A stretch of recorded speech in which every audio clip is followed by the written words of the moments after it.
ஜெய் ஸ்ரீ மாத்ரே நமக. ஜெய் குருதத், ஜெய் குரு பரசுராம். நமஸ்காரம். நான் கரூர்ல இருந்து வல்சலா பணிக்கர், பிரசன்ன ஜோதிடர். இன்னைக்கு நம்ம ஆனி மாத பலன்கள் துலா ராசிக்கு எப்படி இருக்குன்னு பார்க்க போறோம். இந்த ஆனி மாதம் எப்ப பிறக்குது அப்படின்னா 15/6/2026 திங்கட்கிழமை மதியம் அதாவது பகல் 12:47 மிருகசீச நட்சத்திரம் மிதுன ராசியில இந்த மாதம் பிறக்குது. இந்த மாதம் மிருகசீச நட்சத்திரம் மிதுன ராசியில பிறக்கிறதுனால துலா ராசியில இருக்கக்கூடிய சித்திரை நட்சத்திரக்காரங்கள் கட்டாயம் பரிகாரம் பண்ணணும். என்ன பரிகாரம் பண்ணணும் அப்படின்னா, அந்த பகல் 12:40 அந்த 12:30 மணிக்கு மேல போயிட்டு உங்க வீட்டுக்கு பக்கத்துல இருக்கக்கூடிய ஆலயங்களுக்கு சென்று அங்க அன்னதானம், அதாவது ஒரே ஒருத்தருக்கு தயிர் சாதம் வாங்கி கொடுங்க. உங்களால முடிஞ்சா 10 பேத்துக்கு வாங்கி கொடுங்க. இல்லைன்னா ஒருத்தருக்கு வாங்கி கொடுங்க. குடிக்கிறதுக்கு ஜலம் கொடுங்க. இதனால என்னன்னா, ஒரு வருடம் முழுவதுமே உங்களுக்கு பண பிரச்சனைங்கிறது வராது. பண கஷ்டம்ங்கிறது வராது. அதே மாதிரி நீங்க விரும்பின காரியம் நிறைவேறும். முக்கியமா விபத்து கண்டம், அகால மரணங்கள், மன கஷ்டம், நெருக்கடிகள்லாம் வரவே வராதுங்க. தெய்வ அனுகூலம் இந்த ஒரு வருடத்துக்குமே உங்களுக்கு நிலைச்சு நிற்குங்க. சரி, இந்த மாதம் இந்த ஆனி மாசம் உங்களுக்கு எப்படி இருக்கும் அப்படின்னா, அமைப்புகள், பலன்கள் எல்லாமே நல்லா தான் இருக்கு. இந்த ஆனி மாசத்த பொறுத்தவரைக்கும் உங்களுக்கு 11 கூடையவர் 9ஆம் இடத்துல இருக்காரு. அதனால நல்ல அமைப்புகள். வருமானத்துக்கு 2ஆம் இடத்த குரு பார்க்குறாரு. 10ஆம் இடத்துல தொழில் ஸ்தானத்துல குரு உச்சமாயி, உங்க ராசி அதிபதி சுக்கிரனும் குருவும் ஒரே கட்டத்துல இருக்காங்க 10ஆம் இடத்துல. அது என்னன்னா 2ஆம் இடத்த குரு பார்க்குறாரு. வருமானத்த பொறுத்தவரைக்கும் உங்களுக்கு நல்ல ஏதாவது ஒரு ரூபத்துல வருமானம் வந்துட்டே இருக்கும். தடை இருக்காது. ஆனா வரக்கூடிய வருமானம் எங்க போகுதுன்னு தான் உங்களுக்கு தெரியாது. "இங்க தானடா வருமானம் வந்துச்சு. இங்க தானே வச்சிருந்தேன். எங்க போச்சு?" அப்படின்னு நினைப்பீங்க. அந்த அளவுக்கு விரயமும் இருக்கு. ஏன்னா, உங்களுக்கு 12 குடைய புதன் உங்களுடைய ராசிக்கு 9 குடையவரும் 12 குடையவரும் ஒருவர் தான். அவர் 11ஆம் அதிபதி கூட சேர்றாரு.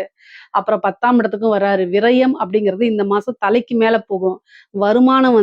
1000 வருது அப்படின்னா, ரூ. 2000 விரயம் வருங்க. இப்பதான் ஒரு பக்கம் இன்கம், அதாவது வருமானம்ங்கிறது வந்திருக்கும். ஒரு பக்கம் இருந்து வாங்கி வச்சிருப்பீங்க. திடீர்னு இப்படி திரும்பிட்டு இப்படி திரும்புறதுக்குள்ளேயே அந்த பணம் போயிரும்.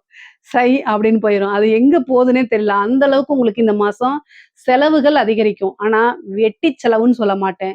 விரய செலவுன்னு சொல்ல மாட்டேன். எல்லாமே ஆனா அத்தியாவசிய செலவுகள் தான். அத்தியாவசிய செலவுகளே அதிகமாக நிக்கக்கூடிய மாசம் தான் இந்த மாசம். ஏன்னா இன்கம்மா அப்படிங்கிற கூடியது உங்களுக்கு 6 கூடையவர் 2ஆம் இடத்த பார்க்குறாரு. அது கூட விரையாதிபதி சேர்றாரு. 6ஆம் அதிபதியும் விரையாதிபதி. 6, 12 2மே சேர்ந்தா வருமானம் வந்தாலும் எப்படி அத சேவிங்ஸ் பண்ண முடியும்? ஆனா ஒரு சுப விரயமா தான் மாறும். ஒரு ஃபீஸ் கட்டுறது, ஒரு பிசினஸ்ல எடுத்து போடுறது, நம்ம பர்ச்சேஸ் பண்ணது வாங்குனவங்களுக்கு திரும்ப குடுக்குறது, கடன கட்டுறது, இந்த மாரி விரயம் இருக்கும். சேவிங்ஸ்ன்னு இருக்காது. கையில அப்படியே உன் கையில என்ன இருக்கு?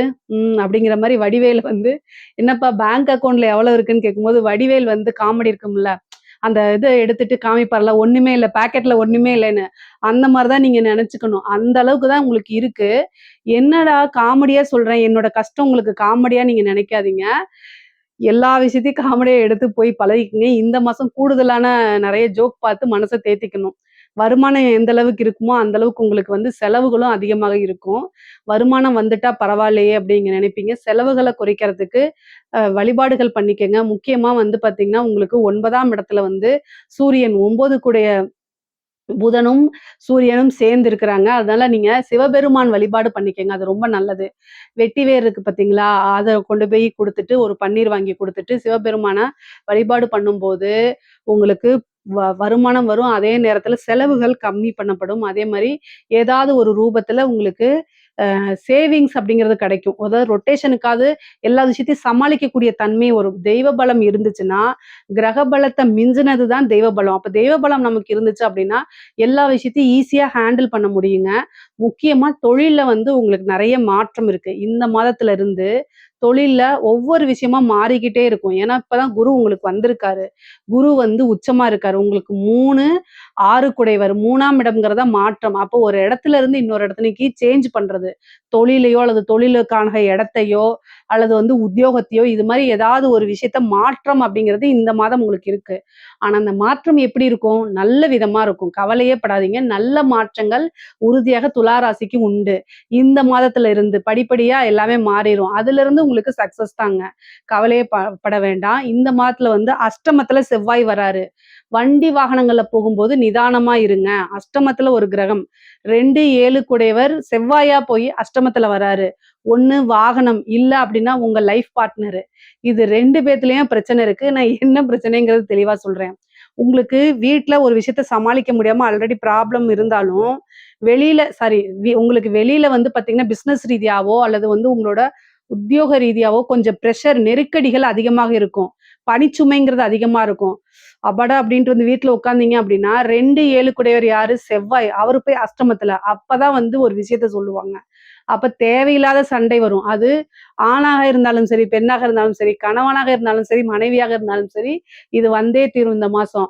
அப்ப நீங்க என்ன பண்ணணும் அப்படின்னா, இந்த மாசம் இது மாரி இருக்குன்னு ஆல்ரெடி சொல்லியிருக்காங்க ஜோசியர்ன்னு மனசுல நெனச்சுக்கிட்டு நீங்க பேசணும். இல்ல அப்படின்னு நீங்க எதார்த்தமா பேசுனீங்கன்னா முடிஞ்சு போச்சு. தேவையில்லாத சண்டை சமாளிக்க முடியாத அளவுக்கு போகும். ஏன்னா, அஷ்டமம் அப்படிங்கிறது மனச ரொம்ப காயப்படுத்தும். அதுக்காக சொல்றேன். இதையும் சிரிச்சுக்கிட்டே சொல்றேன்னு நெனைக்காதீங்க. முன்ஜாக்கிரதைக்காக. அதாவது வந்து கவனமாக இருங்க. இத பார்த்துட்டு ஒருத்தர் வந்து உஷாரா இருந்து அவங்க ஒய்ஃப் கிட்டயோ, ஹஸ்பண்ட் கிட்டயோ தப்பிச்சுட்டாங்கன்னு வச்சுக்கோங்க. அதுவே எனக்கு சக்சஸ் தான் நான் நெனைக்கிறேன். ஏன்னா, பொதுவாவே வீட்ல கொஞ்சம் வந்து வெளியில இருக்கக்கூடிய பிரஷர வீட்ல வரும்போது, அவங்க ஆறுதல் சொல்லாம பிரச்சனைகள ஏற்படுத்தும்போது, இன்னும் ரொம்ப மன காயப்பட்டுருங்க. அது அப்புறம் எங்க போவாங்க அப்படிங்கக்கூடிய நிலையில தான் இத நான் சொல்றேன். அதனால எல்லா விஷயத்தையும் சமாளிக்க பழகிக்கங்க. துலா ராசிக்காரங்க சொல்லவே வேண்டாம். எவ்வளோ பெரிய விஷயமா இருந்தாலும் சரி சமாளிப்பாங்க. அதே மாரி வந்து யாரா இருந்தாலும் சரி, உடனே இவங்க இப்படிதான் அப்படின்னு ஒரு ஜட்ஜ்மென்ட்டுக்கும் வந்துருவீங்க. அந்த மாரி தான் துலா ராசிக்காரங்க. ஆனா என்ன அப்படின்னா, உங்களுக்கு குருபலம் நல்லா இருக்கு. தொழில் ஸ்தானத்துக்கும் சரி, குடும்ப ஸ்தானத்துக்கும் சரி, உத்தியோக ஸ்தானத்துக்கும் சரி, எல்லாத்துக்குமே வந்து குருபலம் இருக்கனால, பிரச்சனைகள்லாம் கைமீறி போகாது. எல்லாத்தையும் சமாளிக்கக்கூடிய தன்மை இருந்துரும். அதே மாரி நீங்க நல்லா பதில் சொல்லுவீங்க. ஒரு விஷயத்த வந்து உங்ககிட்ட ஒப்படைச்சோம் அப்படின்னா, அத பெர்ஃபெக்ட்டா செஞ்சு குடுக்கக்கூடிய நபர் தான். ஸோ, அதனால கவலைகள்லாம் வேண்டாம். உங்களைய வந்து கேள்வி கேட்கிறவங்க, உங்களுடைய நாலேட்ஜ், உங்களோட திறமைகள் எல்லாமே அவங்களுக்கு தெரிஞ்சு தான் உங்கள கேள்வி கேட்கறாங்க. அதனால நீங்க மனசுல கஷ்டப்படுத்திக்க வேண்டாம். அப்புறம் உங்க ராசியதிபதி சுக்கிரன். அவரும் அஷ்டமத்துக்குடையவர். கேதுவோட சேர்றாரு. அதனால தான் இந்த மாசம் கூடுதல் மனைச்சுமை. அதாவது மனச இறுக்கப்படுத்துறது. அல்லு சில்லெல்லாம் உங்கள வந்து கேள்வி கேட்கும். அதுதான் வந்து உங்களால பொறுத்துக்க முடியாது. என்னடா இது இவங்களுக்கு நம்ம உதவி பண்ணா, இவங்க வந்து நம்மளே கேள்வி கேட்டுட்டு இருக்காங்க. அப்படிங்கிற அளவுக்கு இந்த மாசம் உங்களை கஷ்டப்படுத்த போகுது. ஏன் அப்படின்னா, சுக்கிரன், கேது இணைவு. அது போக செவ்வாய் அஷ்டமத்துல இருந்து அந்த சுக்கிரன், கேதுவ பார்க்குறாங்க. அவ்வளவு கோவம் வரும். தயவு செய்து கண்ட்ரோல் பண்ணிக்கங்க.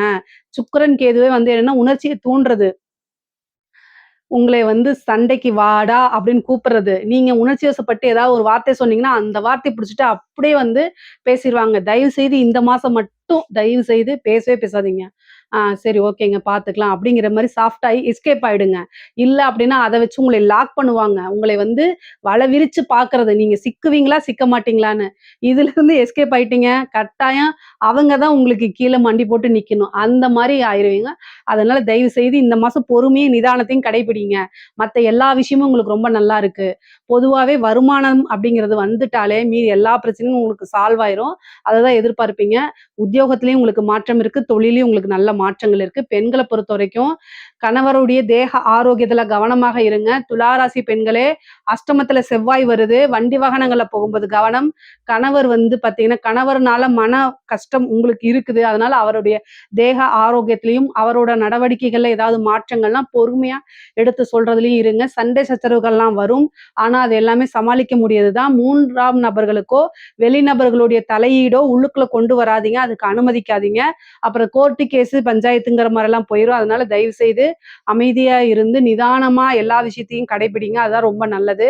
உங்களுக்கு பொதுவாவே ஆணாக இருந்தால், அதாவது கணவனாக இருந்தால் மனைவி கிட்டயும், மனைவியாக இருந்தால் கணவன் கிட்டயும் ஒருவரை ஒருவர் அனுசரிச்சு செல்லணும். பிரச்சனைகள்னா பேசி சமாளிச்சு பழகுங்க. இல்ல அப்படின்னா உங்களுடைய அம்மா, அப்பா அவங்க கிட்ட சொல்லி பேசுங்க. உங்களுடைய நலம் விரும்பிகள. தேவையில்லாத வேற நபர்களுடைய தலையீடு வந்துச்சுன்னா, அது ஒரு காலமும் சேராது. பிரியறதுக்கு உண்டான வழிவகைகள வகுத்துரும். அதனால கவனமா இருங்க. 6ஆம் இடத்துல சனி இருக்கனால வழக்குகள்ல வெற்றி. உங்களுக்கு வந்து நீங்க யார் மேலயாவது கேஸ் போடுறது, அல்லது உங்க மேல யாராவது கேஸ் போடுறதுன்னா, உங்களுக்கு ஃபேவரான அமைப்புகள் வரதுக்கு உண்டான விஷயங்கள் இருக்கும். கடன் பிரச்சனை வழக்கம் போல கழுத்த நெரிக்கத்தான் செய்யும். ஆனா சமாளிக்க முடியும். 6ஆம் இடத்த குரு உச்சமான குரு பார்த்துடுறாரு. இவ்வளோ நாள் சமாளிக்கிறது தெரியாம இருக்கும். இந்த காலகட்டத்தில கடன் பிரச்சனைகள சமாளிச்சு, அந்த கடன நிவர்த்தி பண்ணிட்டு வரதுக்கு உண்டான அமைப்புகள் இருக்கு. கடனுக்கு நான் நரசிம்மர் பரிகாரம் தனியா சொல்லியிருக்கேன். குரு 6ஆம் இடத்த பாக்குது. அதனால யோக நரசிம்மர் வழிபாடு, சக்கரத்தாழ்வார் வழிபாடெல்லாம் நீங்க பண்ணீங்க அப்படின்னா, கடன்ல இருந்து நிவர்த்தி ஆயிரலாம். இந்த 1 வருட காலத்துக்குள்ளேயே நிவர்த்தி ஆயிரலாம். இந்த 1 மாசம் வந்து பாத்தீங்கன்னா, நரசிம்மருடைய ஸ்லோகத்த சொல்லி, அவருக்கு அதுவும் சுவாதி நட்சத்திரத்துல வழிபாடு பண்ணீங்க. துலா ராசி சுவாதி நட்சத்திரத்துல வழிபாடு பண்ணீங்கன்னா, கடன் பிரச்சனையே உங்களுக்கு இருக்காது. நல்ல அமைப்புகளும், அனுகூலமும் கட்டாயம் வந்துருங்க. பொதுவா துலா ராசியில இருக்கக்கூடிய கலைத்துறைக்கு மிகப்பெரிய லெவல்ல பிரம்மாண்ட வளர்ச்சி. உடல்நிலைய பார்த்துக்கணுங்க. காசு பணத்த நல்லா சேர்க்க முடியும். ஒரு சின்ன வாய்ப்பா இருந்தாலும் அத விட்றாதீங்க. அதுதான் உங்களைய பெரிய லெவலுக்கு உச்சத்துக்கு கொண்டு போய் உட்கார வைக்கும். அதே மாரி நல்ல யோகம், காசு பணம் சம்பாரிக்கிறது மட்டும் கிடையாது. பேரு, புகழ், வளர்ச்சி எல்லாத்துக்குமே இருக்கும். பிரபல்ய யோகம் கிடைக்கும். உங்களுக்குன்னு ஒரு செட் ஆஃப் ஃபேன்ஸ், ஆடியன்ஸ்லாம் உருவாக்கிற முடியும். சோசியல் மீடியா எடுத்தாலே நீங்க தான் ட்ரெண்டிங்கா இருப்பீங்க. அந்த அளவுக்கு கலைத்துறையில இருக்கவங்களுக்கு நல்ல வளர்ச்சி அப்படிங்கிறது இருக்கு. அரசாங்க துறையில இருக்கவங்களுக்கு, அரசாங்க துறையில வேலை பார்க்குறவங்களுக்கு நல்ல அமைப்புகள் இருக்கு. நெறைய பேர் எதிர்பார்த்த ப்ரமோஷன் கிடைக்கிறதுக்கு உண்டான அமைப்பு. ஏன்னா 4ஆம் இடத்த குரு பார்க்கறதுனால, ப்ரமோஷன் அப்படிங்கிறது இருக்கு. பதவி உயர்வு இருக்கு. சேலரி இன்கிரிமென்ட் இருக்கு. பெரிய மனிதர்களுடைய தொடர்பு, அதே மாரி உயர் அதிகாரிகளுடைய தொடர்புகளும், அ அவங்களுடைய வந்து பாராட்டுகளும், அங்கீகாரங்களும் உங்களுக்கு கிடைக்குங்க. அரசியல்வாதிகளுக்கு, துலா ராசியில இருக்கக்கூடிய அரசியல்வாதிகளுக்கு அமைப்புகள் வந்து ரொம்ப பிரம்மாண்டம் இல்லைனாலுமே ஓரளவு இருக்கு. அதாவது ரொம்ப கெட்ட பலன்கள், கெடு பலன்கள் கிடையாது. ஆனாலும் வெற்றி வாய்ப்பு பக்கத்துல தான் உங்களுக்கு இருக்கு. கூடுதலான முயற்சி பண்ணீங்கன்னா, உங்களுக்கு ஒரு நல்ல போஸ்டிங் கிடைக்கும். நிறைய மாற்றங்கள், உயர் பதவிகள், காசு பணம் சம்பாரிக்கிறது, பேரு புகழ்கள் இது எல்லாமே அரசியல் துறையில இருக்கவங்களுக்கு கிடைச்சிருங்க. துலா ராசியில இருக்கிறவங்களுக்கு வந்து பார்த்தீங்கன்னா, இந்த பூர்வீக சொத்துக்கள்ல இருந்த வில்லங்கங்கள்லாம் தீரும். அதே மாரி பாகப் பிரிவினை அப்படிங்கக்கூடிய ஒரு விஷயம் நடக்கும் உங்களுக்கு. இவ்வளோ நாள் இந்த ஷேர்லாம் வந்து வராம இருந்தா கூட, இந்த காலகட்டத்தில அந்த ஷேர் இது எல்லாமே வரதுக்கு உண்டான அமைப்பு இருக்குது. துலா ராசிக்கு இந்த மாதம் சிறப்பாக தான் இருக்கு. இதுல ஏதாவது சந்தேகங்கள் இருக்கு அப்படின்னா, கமெண்ட்ஸ்ல கேளுங்க. கட்டாயம் நான் ஆன்சர் பண்றேன். நம்மளுடைய சேனல லைக் பண்ணுங்க, ஷேர் பண்ணுங்க, சப்ஸ்கிரைப் பண்ணுங்க. நன்றி, வணக்கம்.